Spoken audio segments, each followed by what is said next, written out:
আমাদের কি? তার ব্যক্তিগত পারিবারিক পার্টির মিটিং বাড়িতে হয়েছে, তো আমাদের কি?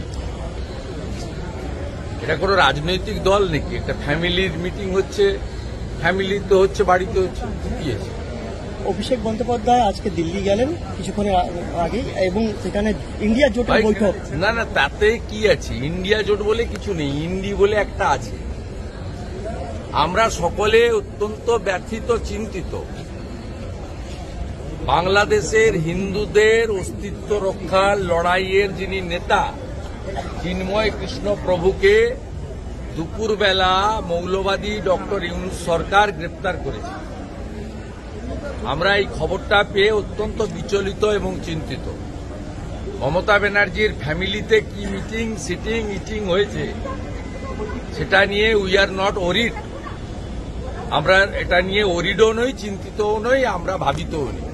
আমরা সকলে ভাবিত বাংলাদেশে হিন্দুদের অস্তিত্ব রক্ষার যে লড়াই চলছে তার প্রধান মুখ চিন্ময় কৃষ্ণ প্রভু, তাকে মৌলবাদী ডক্টর ইউনূসের সরকার একটু আগে গ্রেপ্তার করেছে।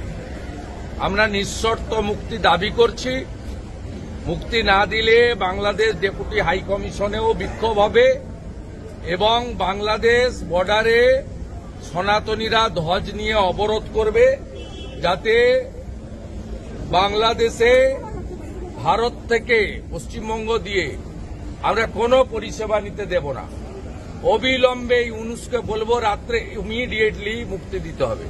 আরেকটা বিষয়, সেটা হচ্ছে বিকাশ মিশ্রকে আদালতে তোলার কথা ছিল, চার্জ ফ্রেম করার কথা ছিল, তার আগেই পুলিশ স্পষ্ট গেছে ওকে আটকে দিল, তার জন্য চার্জ ফ্রেম করতে পারলো না। আজকে অনুব্রত সময় দেখা গেছিল যে এরকম চার্জ পুলিশ ধরে নিয়ে গেল। আপনারা সবাই জানেন রুচিরা নারোলার অ্যাকাউন্টে লালার টাকা গেছে, কয়লা প্রমাণিত সত্য। সেই কারণে বিনয় মিশ্রকে ভানুমতিতে পাঠিয়ে দেওয়া হয়েছে। সেই কারণে চার্জ যাতে গঠন না হয় তার জন্য এটা করা হয়েছে। এটা সবাই জানে, সবাই দেখছে, বুঝছে। আরেকটা বিষয় হচ্ছে, কালকে আলিপুর আদালত থেকে বেরোনোর সময় ওইরকম একজন অপরাধী তিনি বলছে যে আমি যদি মুখ খুলি সরকার পড়ে যাবে। এটা কিরকম লাগছে?